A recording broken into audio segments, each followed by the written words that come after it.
Okay, just over here. It's almost 8 o'clock, and a few things on the table here. There's a porcupine.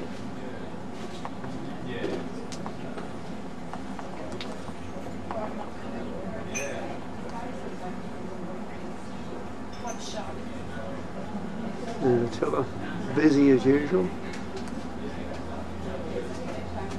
And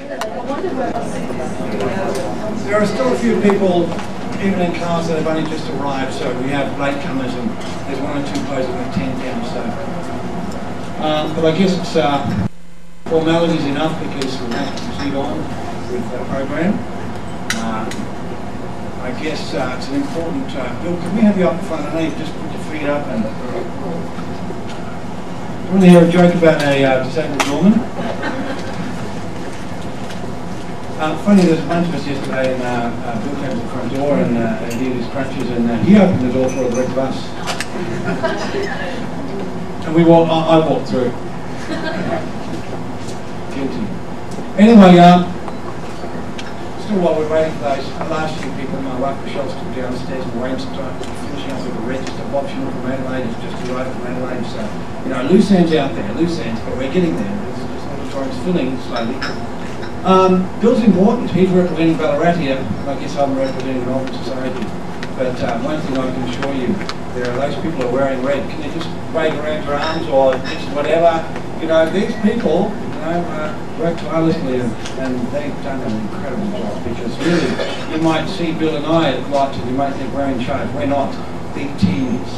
And it's a really big team effort. Each area, each person, each individual with those red lanyards, they're carrying a big responsibility. Leading up to this event, during this event, they're working hard. So you know they're on top form, and I think they're doing an excellent job. So you know, now, Bill was an able-bodied person. Now he's a disabled person. But usually he runs around as fast as I do, so if you don't know, for those of you who are interested in what Bill might be like, Bill can be as dynamic and as fast as I am. So if you think I'm a little bit hyper, Bill is much like me, the equivalent of Ballarat. So, you know, he's no slouch. So if you see him with his feet up, feel for him, because I can assure you he'd rather be running around with the rest of us. I guess that's enough in regards to, is there anything I've missed in regards to that point?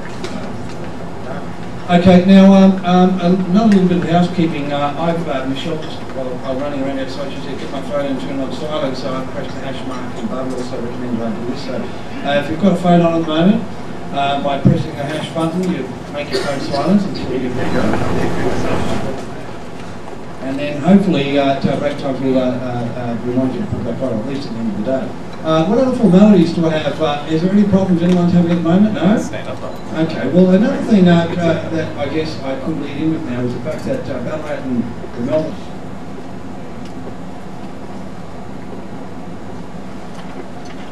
Good morning everyone, and thank you to Attila for inviting me to open Succulenticon 2012. It is indeed a great honour, and as Attila alluded to, I'm not just director of Melbourne Gardens, I also have a significant passion for cacti, in particular the rare and threatened cacti of Mexico.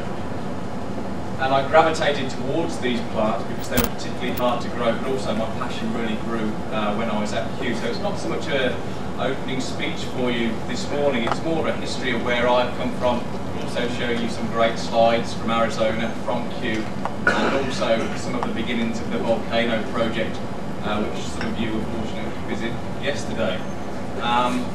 Like many plant enthusiasts, I started very young, about 5 years old. I bought a small mammillaria, Zeilmaniana, from a village Fate in the UK. My father. Royal Botanic Gardens, Kew. I'm sure you've all heard of it. It's the premier botanic garden in the world. It has the most amazing glass houses and living collections, and indeed preserved collections, and has over 7 million preserved specimens in the herbarium there. The Princess of Wales Conservatory is particularly important because it's where the cacti and succulent display, public display, is housed. The conservatory has 10 climatic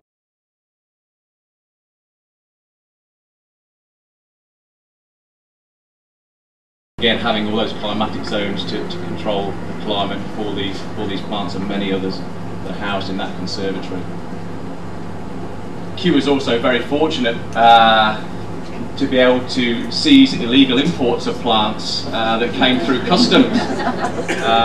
This is a very fine collection of Melocactus, which are instantly recognisable by the red cephaliums.